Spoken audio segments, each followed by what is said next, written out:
अस्सलाम स्टूडेंट्स। उम्मीद करती हूँ कि आप सब खैरियत से होंगे और अपने घर वालों का भी ख्याल रख रहे होंगे और ख़ुद भी साफ़ सुथरे रह रहे होंगे। अच्छा जी, आज का लेक्चर मेरा 10th क्लास के लिए है और ये हमारा फर्स्ट लेक्चर है। चलें इसे स्टार्ट करते हैं। बिस्मिल्लाहिर्रहमानिर्रहीम। आपके चैप्टर 1 का पहला टॉपिक है क्वाड्रेटिक इक्वेशन, यानी कि दो दर्जी मसावात। ठीक है, ये बिल्कुल आप लोगों के लिए एक नई चीज़ है। इसको समझने के लिए इसके मैं जो है वो हिस्से कर देती हूँ।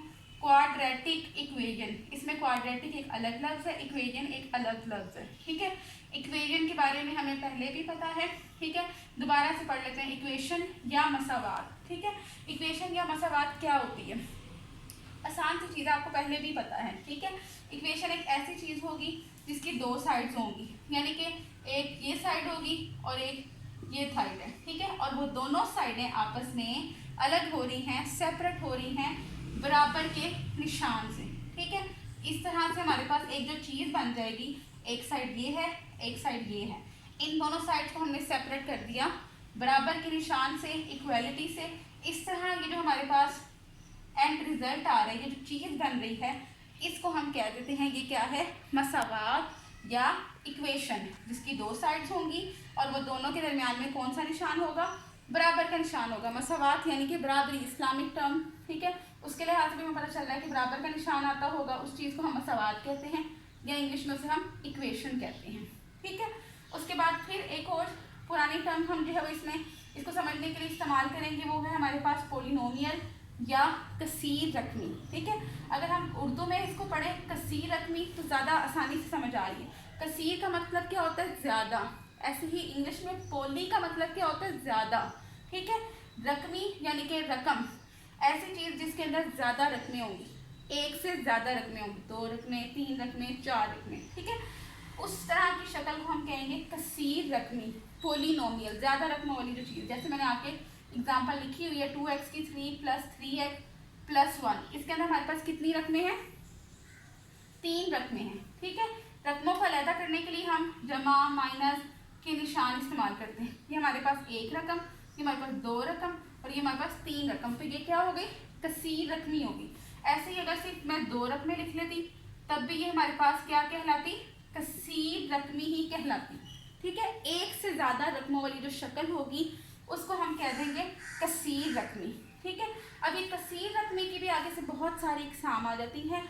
1 दर्जे वाली कसीर रकमी, 2 दर्जे वाली कसीर रकमी, 3 दर्जे वाली कसीर रकमी। या आपने पिछली क्लासेस में पढ़ा यक रकमी, 2 रकमी, सह रकमी, 4 रकमी। ठीक है ना, क्वाड्रेटिक इक्वेशन उसमें से आएगी क्वाड्रेटिक इक्वेशन। ठीक है, 2 दर्जी मसावात को अगर हम दोबारा से याद रखें, 2 डिग्री वाली जो कसीर रकमी होती है, 2 डिग्री वाली जो पोलिनोमियल होती है, उससे जो है उसकी तरफ मैं आपको लेके जा रही हूँ क्वाड्रेटिक इक्वेशन। इससे पहले जो हमारे पास ये कसीर रकमी है या पोलिनोमियल है, इसके अंदर भी कुछ टर्म्स आ रही हैं, उनका समझना भी बहुत ज़रूरी है। फिर आपको ये 1 डिग्री और 2 डिग्री की मैं आसानी से बात समझा पाऊँगी। अच्छा जी, इसके लिए हमें 3 टर्म का समझना बहुत ज़रूरी है। ठीक है, पहली टर्म है वेरिएबल या मुतगय्यर। ये क्या चीज़ होती है?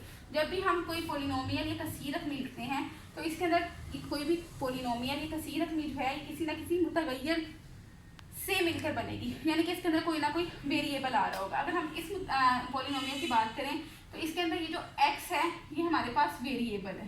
ठीक है, ये दोनों जो मैंने पोलिनोमियल्स या कसीर रकमी लिखी हुई हैं, इसके अंदर जो x अल्फ़ाबेट है वो हमारे पास क्या है? वेरिएबल, यानी कि मुतगय्यर। एंड वाली जितनी भी हरूफ तहज्जी होती है, IS T U V W X Y की, वो सारी हम जो है ना मुतगय्यर के तौर पर इस्तेमाल कर सकते हैं। ठीक है, तो मुतगय्यर यानी कि जो आपके साथ रकम के अंदर ABC ज़्यादा इस्तेमाल हो रही होती है ना, अल्फ़ाबेट्स हरूफ तहज्जी इस्तेमाल हो रही है, आखिरी वाली X Y Z ज़्यादातर इस्तेमाल हो रही है, तो वो हमारे पास मुतगय्यर कैटेगरी में आ जाएगी। ठीक है, अच्छा जी, अब हम बात करते हैं मुतगय्यर जो होता है, इनके ऊपर कोई ना कोई पावर होती है, कोई ना कोई दर्जा होता है, कोई ना कोई कुव्वत होती है। जैसे इसके ऊपर कुछ नहीं लिखा हुआ, जिसके ऊपर कुछ नहीं लिखा होता उसकी पावर क्या होती है? 1। ठीक है, इसके ऊपर तो 3 लिखा हुआ, तो यानी कि अब हम डिसाइड करेंगे कि कौन सी दर्जे वाली कसीर रकमी है। ठीक है, हमने देखना है मुतगय्यर एक ही है x, तो मुतगय्यर की सबसे बड़ा दर्जा कौन सा है? 1 बड़ा होता है या 3 बड़ा होता है? 3 बड़ा होता है। तो जो बड़ी रकम होगी, जो बड़ी कुव्वत होगी, जो बड़ी पावर होगी, उसके लिहाज से हम डिसाइड करेंगे कि वो पोलिनोमियल और कसीर रकमी कौन से दर्जे की है। ये हमारे पास मुतगय्यर के ऊपर पावर 3 है सबसे बड़ी, तो ये हमारे पास कहलाएगी 3 डिग्री की पोलिनोमियल यानी कि सहरकमी। ठीक है, ऐसे ही अगर हम बात करें 1 डिग्री पोलिनोमियल की, तो 1 डिग्री पोलिनोमियल हमारे पास होगी, समझ लीजिए अभी इस पे ये हमारे पास 1 डिग्री पोलिनोमियल है। ठीक है, ऐसे हम बहुत सारी बना सकते हैं। ये भी हमारे पास 1 डिग्री पोलिनोमियल है, क्यों? क्योंकि इन सब पे मुतगय्यर का दर्जा जो है वो क्या है, 1। ऐसे ही अगर हम 2 डिग्री बनाना चाहें, आप अपनी मर्जी से कुछ भी बना सकते हैं। ठीक है, ये हमारे पास 2 डिग्री पोलिनोमियल आ जाती है। ऐसे ही ये हमारे पास 2 डिग्री पोलिनोमियल है। ठीक है, जिसके अंदर हमारे पास मुतगय्यर की पावर, मुतगय्यर की कुव्वत क्या हो, 2 हो, उसको हम 2 दर्जी कसीर रकमी कहते हैं। ठीक है, ये 2 दर्जे की बात होगी। अच्छा, मैं आपको और समझा रही थी, वेरिएबल की समझ आ गई। वेरिएबल का दर्जा इंपॉर्टेंट है, क्वाड्रेटिक इक्वेशन को समझने के लिए वेरिएबल का दर्जा इंपॉर्टेंट है। उसके बाद वेरिएबल के साथ जो नंबर लिखे होते हैं, हमने कोई भी वेरिएबल है x, y, z, उनके साथ जो नंबर लिखे होते हैं, उन नंबर्स को हम क्या कहते हैं, कोएफिशिएंट्स। वो नंबर ना भी हो, वो हो सकता है ABC की शक्ल हो। ठीक है, इस तरह भी हो सकता है, ABC की फॉर्म में भी। शुरू वाली जो ABC होती है वो भी कोएफिशिएंट्स के तौर पर इस्तेमाल हो सकती है। नंबर्स की जगह हमने उनको रिप्लेस कर दिया। ये जो आपके पास 2 है, ये क्या है, कोएफिशिएंट्स या अददी सर। क्यों? क्योंकि ये मुतगय्यर के साथ, वेरिएबल के साथ लिखे हुए हैं। वेरिएबल के साथ जो भी नंबर्स होंगे उनको हम क्या कहते हैं, कोएफिशिएंट या अददी सर। ऐसे ही A और C इसमें क्या है, कोएफिशिएंट या अददी सर। ठीक है, अब हम मुस्तकिल यानी कि कॉन्सोनेंट तीसरी चीज़ की बात कर लेते हैं। कोई ऐसा नंबर या कोई ऐसा अल्फ़ाबेट अकेला लिखा हो जो जिसके साथ कोई वेरिएबल की टर्म ना आ रही हो, कोई मुतगय्यर ना लिखा हुआ हो, उसे हम कहते हैं कॉन्सोनेंट यानी कि मुस्तकिल, जिसकी वैल्यू मुस्तकिल होगी, फिक्स होगी।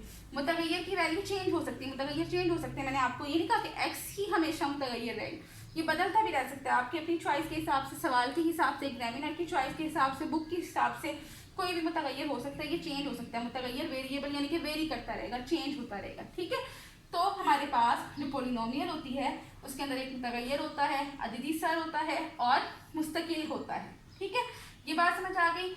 या इंग्लिश में अगर बात करें तो मुतगय्यर यानी कि वेरिएबल्स होते हैं, कोएफिशिएंट्स होते हैं और मुस्तकिल होते हैं। ठीक है, ये पोलिनोमियल होगी। ठीक है, अगर हम 2 डिग्री पोलिनोमियल की बात करेंगे, ऐसी पोलिनोमियल जिसका दर्जा क्या होगा, जिसके मुतगय्यर के ऊपर पावर क्या होगी, 2, उसको हम कहेंगे 2 डिग्री पोलिनोमियल। अब क्वाड्रेटिक इक्वेशन को समझने के लिए हमें 2 डिग्री पोलिनोमियल की ही ज़रूरत है। ठीक है, 2 डिग्री पोलिनोमियल की ही हमें ज़रूरत है। अब हम आ जाते हैं अपने मेन लेक्चर की तरफ। इक्वेशन की बात समझ आ गई आप लोगों को, और हमने किसको समझना है, पोलिनोमियल को समझना है। ये 2 चीज़ें।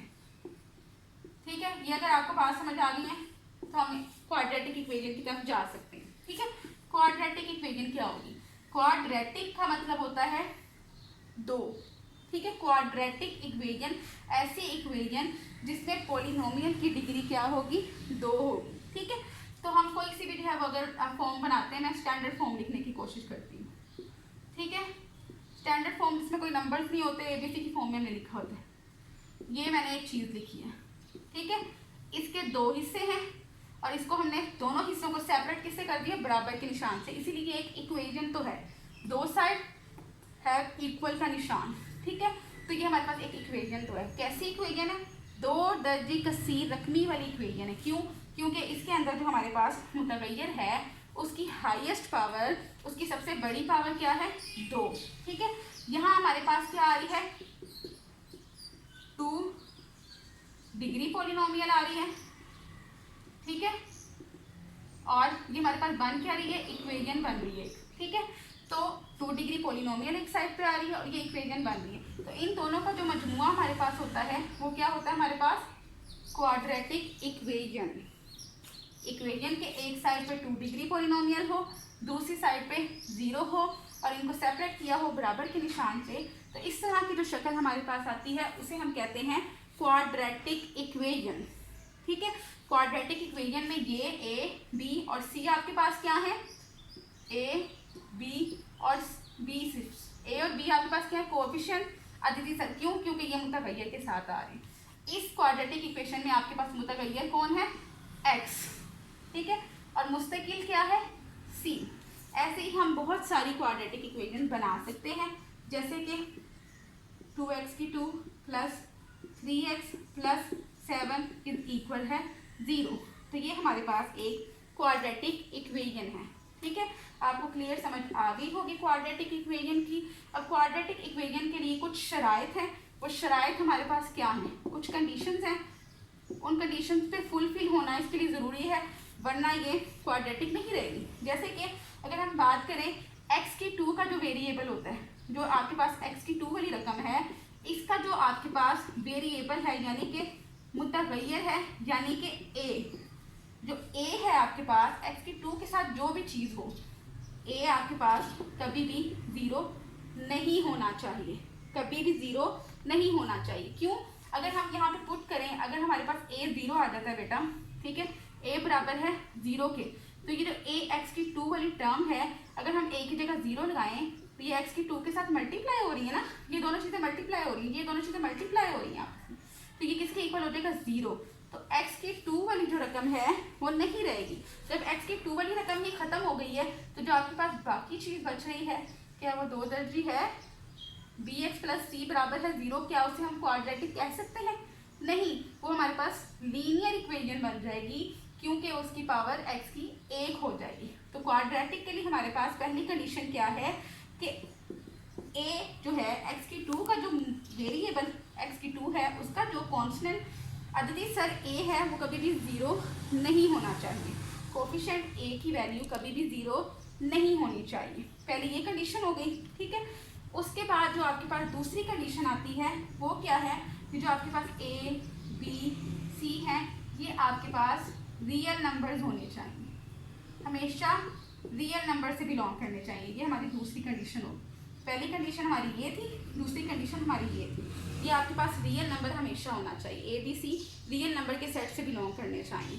ठीक है, ये आपको क्लियर हो गया। इसके अलावा मैं आपको एक और क्वाड्रेटिक इक्वेशन की फॉर्म लिख के दिखाती हूँ, उससे आपको ज़्यादा अच्छा क्वाड्रेटिक इक्वेशन की समझ आ जाएगी।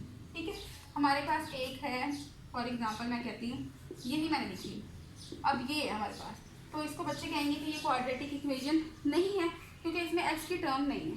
बच्चे ऐसा नहीं होगा, हमें आई थी ये इंपॉर्टेंट है x² वाली टर्म, x वाली टर्म नहीं है, तो इसलिए हम इसको क्वाड्रेटिक इक्वेशन कहेंगे। नहीं, ऐसा नहीं है, x की टर्म नहीं है, उसका मतलब है कि इसमें जो आपके पास bx वाली टर्म थी वो अब नहीं नज़र आ रही ना आपको। क्यों नज़र नहीं आ रही? क्योंकि उसमें b जो है वो 0 के बराबर है, हो सकता है b किसके बराबर है 0 के, तो 0 ज़रब जब हमने x किया तो इसके बराबर आ गया 0 के, इसीलिए हमने उस 0 को नहीं लिखा। अगर मैं इसको इस तरह करके लिखूं 0x प्लस c बराबर है 0, ax² प्लस 0 प्लस c बराबर है 0 के, तो ये किस तरह आ जाएगा? ax² 0 को लिखना अच्छा नहीं लगता ना, 0 को हम क्यों लिखें? तो ये हमारे पास जो आ रही है ये भी एक क्वाड्रेटिक इक्वेशन है।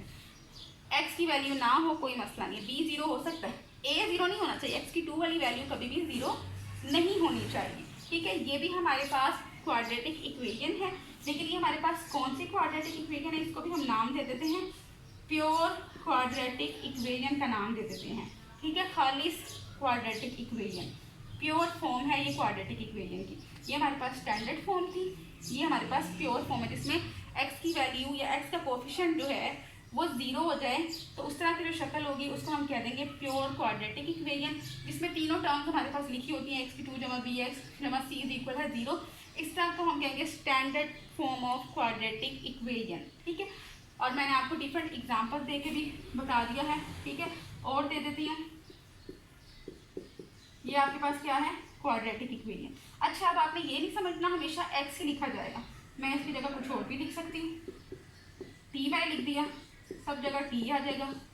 ये भी हमारे पास क्या है? एक क्वाड्रेटिक इक्वेशन है। ठीक है, ऐसे ही अगर मैं ये लिखूँ x plus 7 into x plus 3 is equal है 0। अब हो गया ना कंफ्यूज कि ये क्वाड्रेटिक इक्वेशन होगी या नहीं होगी। ठीक है, तो आपको इनको सॉल्व करना आता है, आपने मल्टीप्लिकेशन पॉलिनोमियल्स की सीखी है ना, जब हम इनको मल्टीप्लाई कर देंगे हमारे पास क्या आ जाएगा? x² plus 7x plus 3x, ठीक है, और प्लस 21 इज इक्वल है 0। ये दोनों सॉल्व हो जाएंगे, तो x² plus 10x plus 21 is equal है 0। तो ये आ गई ना क्वाड्रेटिक इक्वेजन। ठीक है, आज का कॉन्सेप्ट आपका क्वाड्रेटिक इक्वेजन के बारे में था। होप सो आप लोगों को क्लियर हो गया होगा। फिर भी अगर आपका कोई क्वेश्चन रह गया है, आपका कोई कंफ्यूजन है, तो आप लोगों ने कमेंट बॉक्स में मुझे ज़रूर बताना है कि आपको लेक्चर की कितनी समझ आई है और क्या समझ नहीं आई। फिर उस पर हम दोबारा लेक्चर करने की कोशिश कर लेंगे किसी और मेथड से। ठीक है, आप लोगों ने अपने फेलोज़ को, अपने फ्रेंड्स को ज़रूर इस लेक्चर के बारे में बताना है। सब जो है वो इस लेक्चर को, इस चैनल को सब्सक्राइब करें और लाइक करें। Thank you so much. अल्लाह हाफ़िज़।